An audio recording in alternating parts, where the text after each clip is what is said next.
Let's all face it, statues are really cool, but a way to make them even more cool is to samuraize the shit out of them. You see that all the time now. I have this samurais Wolverine statue right here that's one of my favorites. I have an entire line of samurais DC characters. So when you think of a horrible movie, like let's say Transformers The Last Knight from Michael Bay, how can we make the robots or the Transformers cooler? Well, let's samuraize the shit out of them, right?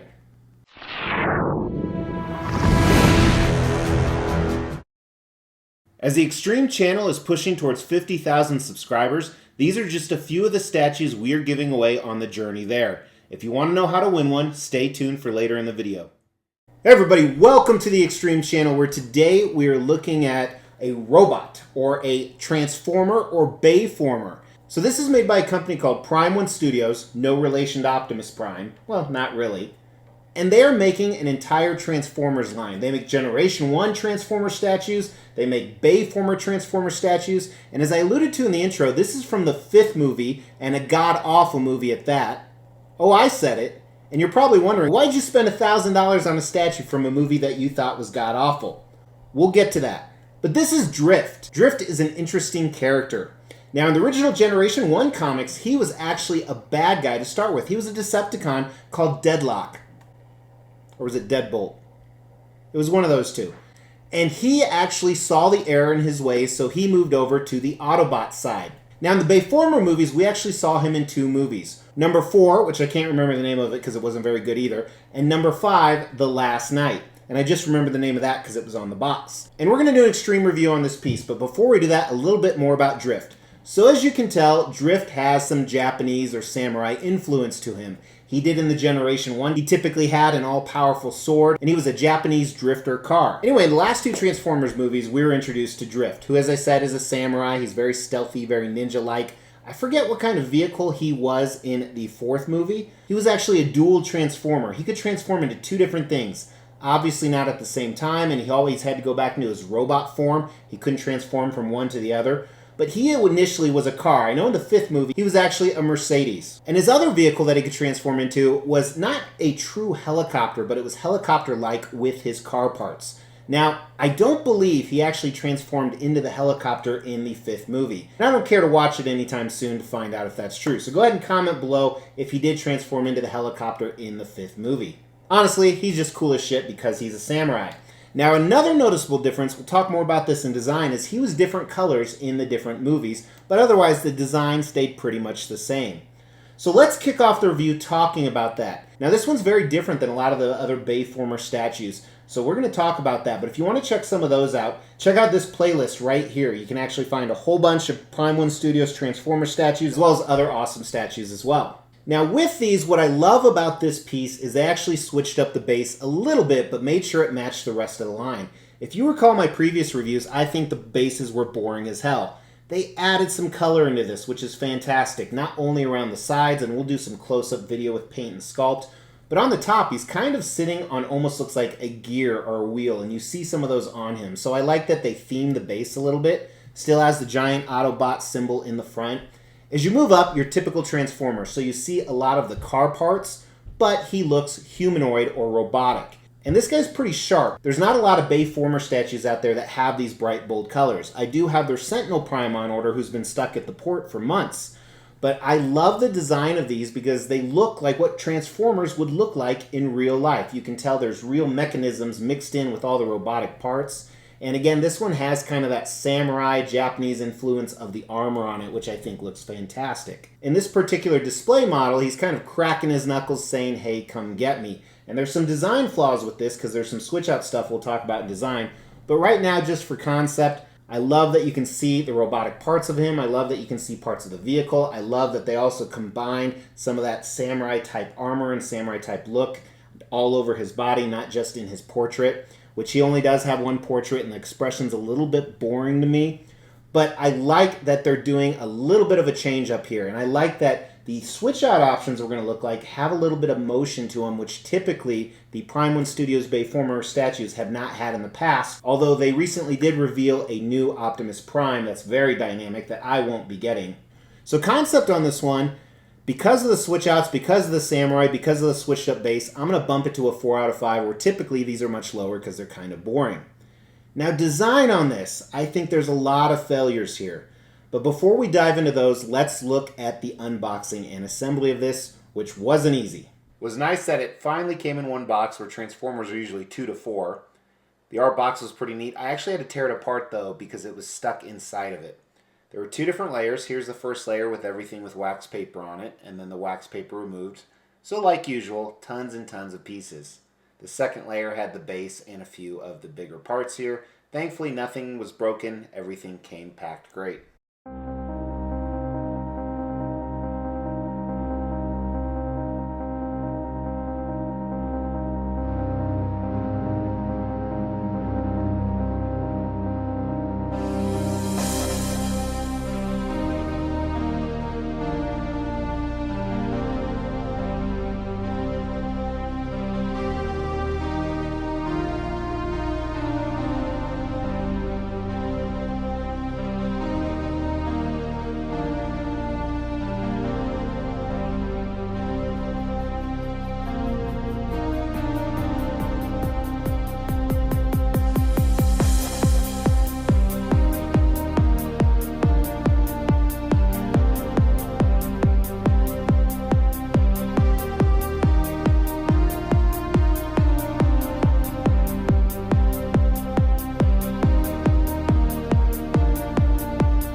So you saw me struggle with the assembly. That's because it did offer instructions, but they're god-awful. You can barely tell what's going on in each picture. Take a look right here.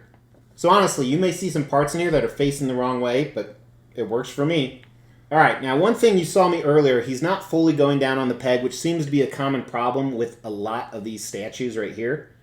Did I say statues? I said statues. A lot of these pieces are loose as hell too, which I'm not a fan of.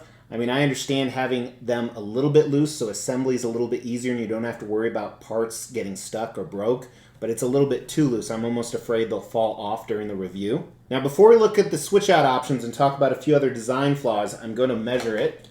So the base on this guy is 18.5 inches maybe on how wide it is. The deepest point is about 14, and the tallest point is probably, it's hard to tell if it's the sheaths in the back. It's a little under 24 inches. Now, one thing I've done with some of these Transformer statues in the past is you can actually remove the base if it has a male peg going out of the base and a hole or a female insert on the statue. This one, it's so loose together, I don't feel comfortable doing that, but it's nice because sometimes it's a space saver with these really boring bases. Now, let's look at the switch out options. So here, he's actually holding his katanas or his swords. Now, while I like this option, I think his arms are too spread out, even though I do understand what they were going for here. They're like, hey, I'm ready to fight. He just drew his swords. Or you can have this pose right here, where he's cracking his knuckles.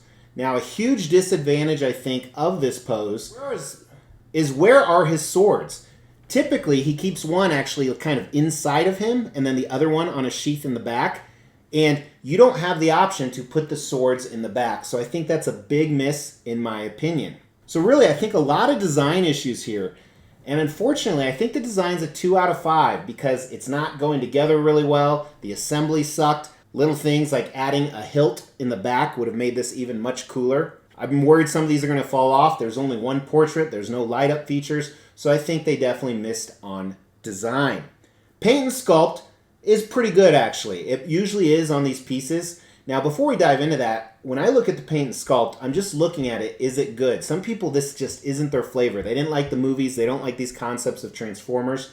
So I'm not really considering that into this. I think these kind of Transformers are cool. Like I said, it's kind of a real-life version. And I think Michael Bay, despite some of the horrible storylines in some of the movies, he pulled off these characters really well. Now, some of their personalities sucked, but let's be honest.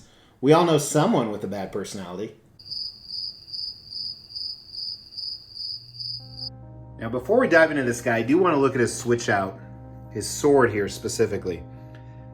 It is a resin sword, I believe. and I'm not a big fan of the paint job on it. It doesn't look too metallic. It doesn't look bad, don't get me wrong.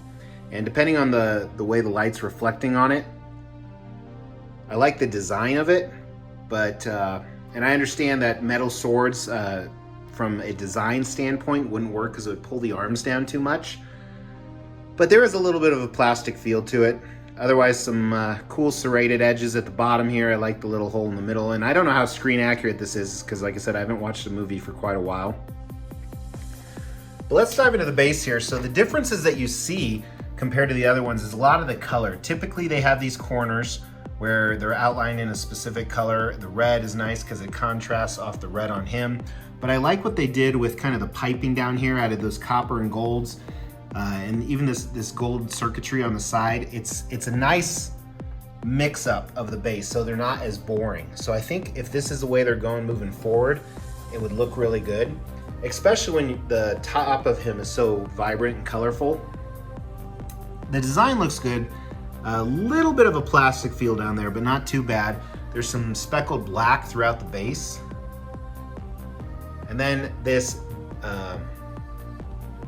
wheel on the inside, drew a blank. The wheel on the inside is this off gold shading color, and I like all the kind of circuits moving within it, or not circuits, but just the interior circles. And it really much reminds me of kind of some of the things we're gonna see on Drift. So one thing about the red is the car parts of the red specifically aren't as shiny, and there's some battle damage on there, which I think looks good. Otherwise, he'd be kind of too bright jumping out at you. And like quite a few of the other Transformer statues, just the immense detail, the car parts that you see, the engine parts that mix in there. And like I said, one unique thing about this is they have some of that samurai influence, the armor here. And this is a little bit more shiny than some of the car parts. So it's kind of subtle and hard to tell, but it looks really good. There you can see the tires, or at least half the tires. There's the other half of the tires down here. So kind of cool how they did that. Just very different, the wheel on the inside there. And a lot of these, some of them you can easily tell what mechanism it is. Like these look like vents right here.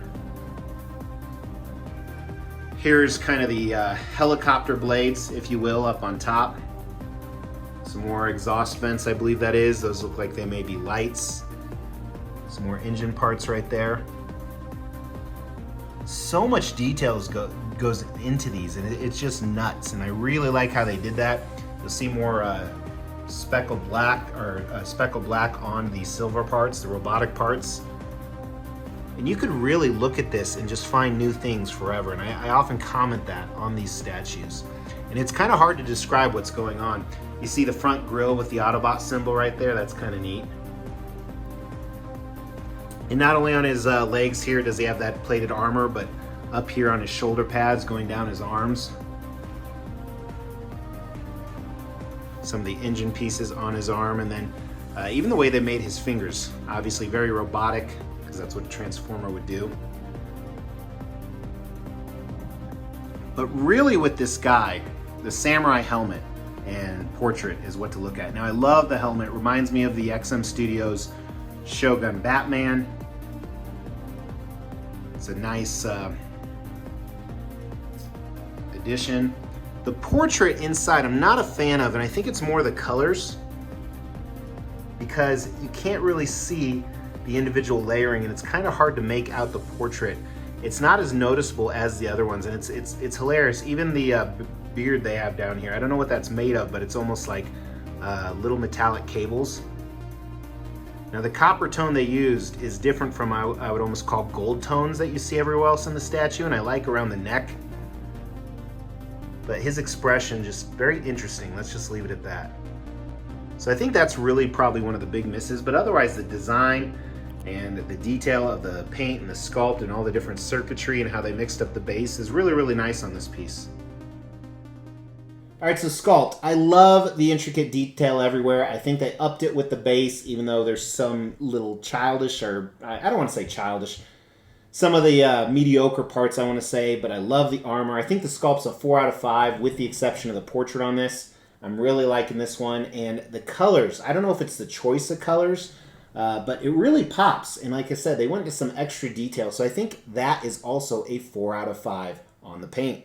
All right, now as we dive into value, I want to do a disclaimer. I apologize to Prime One Studios because when I was verifying the price that I paid for this, I actually saw on their website they do have an out-of-the-box YouTube video. Those have been really helpful, especially with the Transformer statues. I just couldn't find it by Googling Prime One Studios out-of-the-box drift statue. It did not appear in YouTube. So maybe they need to work on their SEO or algorithm, but it's still my fault. It is on their website if you go to the actual picture of this. But speaking about the value, this is why I bought him. I bought him because of the value. Even though I dislike the movie, and I definitely think there's some cool things about the statue, he wasn't my first choice. The reason why I bought him is the previous version, this right here, from the 4th movie, Age of Extinction, I saw the name of it, they made 750 of those, and they retailed, I think, at $1,000 or $1,100. They go for ridiculous amounts of money on the aftermarket. They go for $3,000 plus for that statue. So Prime One Studios came out with this one, a variant, if you will, but it's also from the 5th movie in the red, and I think everything else is exactly the same, so it's almost a money grab. They only made 300 of these, though, and they upped the price to $12.59 plus shipping. I think I did economy shipping, took like 4 months, and I think it was like $40 for economy shipping, so that wasn't bad at all. So I have no doubt this will go up in value because its predecessor did. Now, it may not go up to $3,000 plus, but I really like the red, so I have a lot of confidence in that. So I'm going to give the value, a prediction value here of 4 out of 5 on the score. But that is the main reason I bought him. And in the meantime, for 1 year, 2 years, or however long, I can display him with the rest of my Transformers collection. If you want to see what that looks like, check out this video right here. Pretty cool. This won't have drift in it, but it shows all my existing pieces. And I have about 12 more coming in. So lastly, is this a 5 out of 5 statue? Does it have the X Factor? What is wrong with me today? It doesn't have the X Factor, but does it wow me? 4 out of 5? I don't think it does. You know, I didn't have a lot of attachment to the character, even in the Generation 1 drift growing up. So I think it's a 3 out of 5, though. Solid paint job, solid sculpt. I like some of the different things they did, but they missed a little bit on the design or the QC. So let me know what you guys think of this guy. Would you buy him as an investment? Would you just buy him because he's cool? I ask you to comment because of this.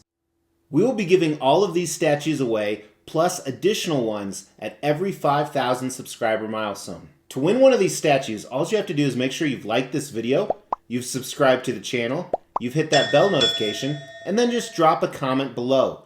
Every 5,000 subscriber milestone, we are going to do a random drawing and pick a random comment and give one of these statues away, plus some additional ones I'm not showing right now. The more videos you comment on, the higher your chances are to win. So thanks for tuning in. Whoa. Make sure to hit that picture of me on the way out. If you dislike me, it's a good way to get some anger out, and then you'll accidentally subscribe. But if you like stuff like this, make sure to subscribe. Give me a like on the way out. I'm about to burp, so I'm trying to talk really fast. It's coming.